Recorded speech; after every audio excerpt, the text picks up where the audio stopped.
नमस्कार, आप सभी का स्वागत है डेली 24 भारत में। रुख करते हैं अभी तक की बड़ी खबरों का।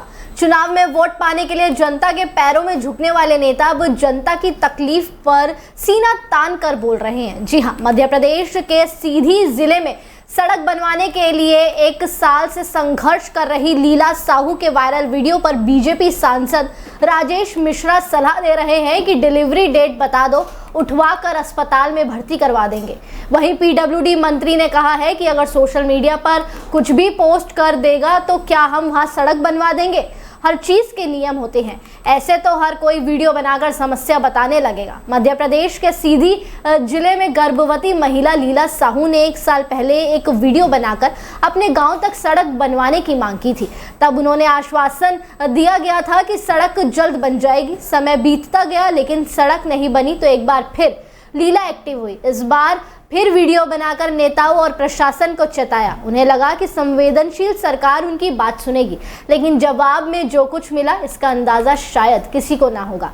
सीधी से सांसद राजेश मिश्रा ने जब लीला साहू के वीडियो पर सवाल किया तो उनका जवाब था कि चिंता की क्या बात है, हमारे पास एम्बुलेंस है, अस्पताल है, आशा कार्यकर्ता है, हम व्यवस्था करेंगे। डिलीवरी एक संभावित तिथि पर होती है, बताए तो हम 1 हफ्ते पहले उठा लेंगे, अस्पताल में भर्ती करवा देंगे। राष्ट्रीय सुरक्षा सलाहकार एनएसए अजीत डोभाल ने शुक्रवार को ऑपरेशन सिंदूर पर पहली बार बयान दिया।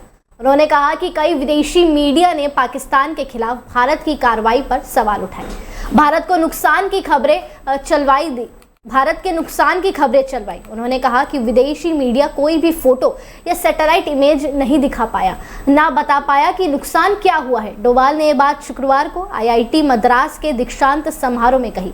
एनएसए ने कहा कि वे कहते रहे कि पाकिस्तान ने ये नया किया है, वो किया है, मुझे एक फोटो दिखाइए जिसमें भारत का नुकसान नजर आए, यहाँ तक कि एक शीशा भी टूटा हो। हमने कोई चूक नहीं की है, हम उस पॉइंट तक सटीक थे जहां हमें पता था कि कौन कहां है। पंजाब के मुख्यमंत्री भगवत मान ने प्रधानमंत्री नरेंद्र मोदी और विदेश मंत्रालय पर तीखा हमला बोला। उन्होंने सवाल किया कि क्या भारत की विदेश नीति का उद्देश्य सिर्फ प्रचार करना है। मान के अनुसार प्रधानमंत्री ऐसे देशों का दौरा कर रहे हैं जिनका नाम लोग जानते भी नहीं।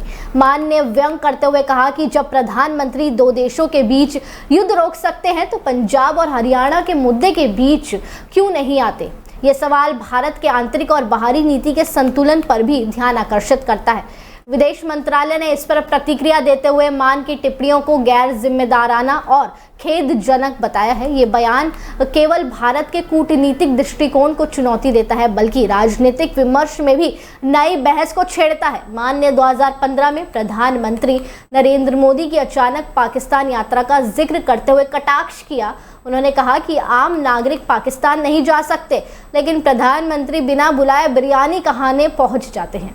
उत्तराखंड पुलिस ने मुख्यमंत्री पुष्कर सिंह धामी के निर्देशों पर चलाए जा रहे ऑपरेशन कालनेमी के तहत आज यानी शुक्रवार को एक बड़ी कार्रवाई करते हुए 25 ढोंगी बाबाओं को गिरफ्तार किया। इनमें एक बांग्लादेशी नागरिक भी शामिल है जो बाबा का भेष धरकर लोगों को ठगने का काम करता रहा। एसएसपी देहरादून अजय सिंह ने बात करते हुए बताया कि हमारा अभियान अभी जारी है। रिपोर्ट्स के मुताबिक उन्होंने कहा कि इसमें हमने अभी तक 25 फर्जी बाबाओं को गिरफ्तार किया है। इसमें एक व्यक्ति बांग्लादेश से है। उससे पूछताछ के बाद यह जानकारी मिली कि वो बांग्लादेश ढाका का निवासी है। बता दें, उत्तराखंड सरकार ने हाल के वर्षों में लगातार बढ़ रहे ढोंगी साधु संतों के गिरोह और उनके अपराधों पर लगाम लगाने के लिए ऑपरेशन कालनेमी शुरू किया। ये लोग धार्मिक भेष में जनता, खासकर महिलाओं और युवाओं को बहला फुसलाकर धोखाधड़ी, ठगी और यहाँ तक कि वशीकरण जैसे झूठे दावों में फंसाकर उनका शोषण करते हैं। अब पुलिस ऐसे लोगों की तलाश कर रही है उत्तराखंड में। महाराष्ट्र सरकार में मंत्री और बीजेपी विधायक नीतीश राणे का एक नया बयान सामने आया है, जिससे सियासी गलियारों में हलचल तेज हो गई है। एक कार्यक्रम में नीतीश राणा ने कहा कि गोल टोपी पहनने वाले और दाढ़ी रखने वालों ने मुझे वोट नहीं दिया। मैं हिंदुओं के वोट का विधायक बना हूं। अगर मैं हिंदुओं का समर्थन नहीं करूंगा तो क्या उर्दू बोलने वालों का समर्थन करूंगा। वे तो हरे साफ है। मुंबई का डीएनए हिंदू है। इससे पहले नीतीश राणा ने उद्धव ठाकरे और ठाकरे की हालिया संयुक्त रैली को लेकर कड़ी प्रतिक्रिया दी थी। उन्होंने इसे जिहादी और हिंदू विरोधी सभा करार दिया था और कहा था कि राज्य को कमजोर करने और समाज को बांटने की साजिश है। नीतीश राणा ने कहा कि हम हिंदू हैं, मराठी पर भी गर्व करते हैं। जैसे जिहादी समाज को तोड़ने की कोशिश करते हैं, वैसे ही ये दोनों कर रहे हैं। पीएफआई और सिमी जैसे संगठन जिस प्रकार हिंदू राष्ट्र की अवधारणा के खिलाफ काम करते हैं, ये कोई भी अलग नहीं है। उन्होंने आरोप लगाया है कि वर्ली की रैली हिंदुओं और मराठी समाज को बांटने के लिए आयोजित की जाती है। ये रैली एआईएमआईएम के पीएफआई और सिमी की रैलियों जैसी है। इसके बाद मुस्लिम इलाकों जैसे नूल बाजार मिठाइयाँ बांटी जाएंगी और पटाखे फोड़े जाएंगे। लोकसभा में विपक्ष के नेता राहुल गांधी ओडिशा में संविधान बचाओ समावेश कार्यक्रम में बीजेपी पर जमकर निशाना साधते हुए नजर आए। उन्होंने आरोप लगाया कि महाराष्ट्र के तहत बिहार में भी चुनाव के अपने पक्ष में करने की कोशिश की जा रही है। कांग्रेस सांसद राहुल गांधी ने कहा कि चुनाव आयोग भारतीय जनता पार्टी के लिए काम कर रहा है, ना कि अपना काम। कांग्रेस नेता राहुल गांधी ने कहा, बीजेपी लगातार संविधान पर हमला कर रही है। जिस तरह से महाराष्ट्र में चुनाव चोरी की गई, उसी तरह बिहार में भी चुनाव चोरी करने की कोशिश है। चुनाव चोरी करने के लिए चुनाव आयोग ने नई साजिश शुरू की है।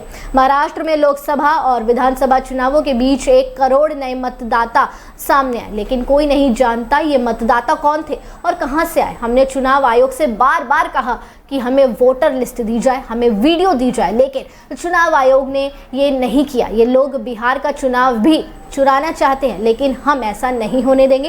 ये सभी बातें राहुल गांधी ने बीजेपी या कहें मौजूदा सरकार पर सवाल उठाते हुए कही।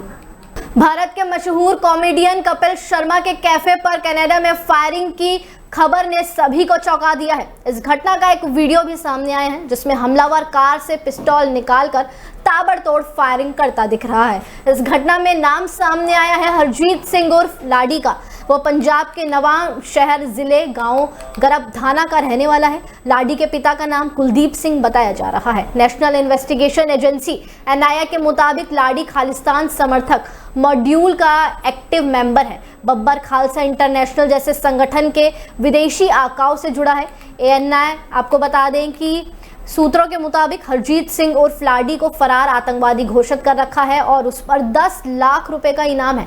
लाडी का नाम भारत में विहिप नेता विकास बग्गा की हत्या से भी जुड़ा है। जून 2024 में इस केस की जांच आपको बता दें एनआईए को सौंप दी गई थी, जिसमें हरजीत, लाडी, कुलबीर सिंह उर्फ सिद्धू और अन्य कई लोग साजिश करता निकले थे।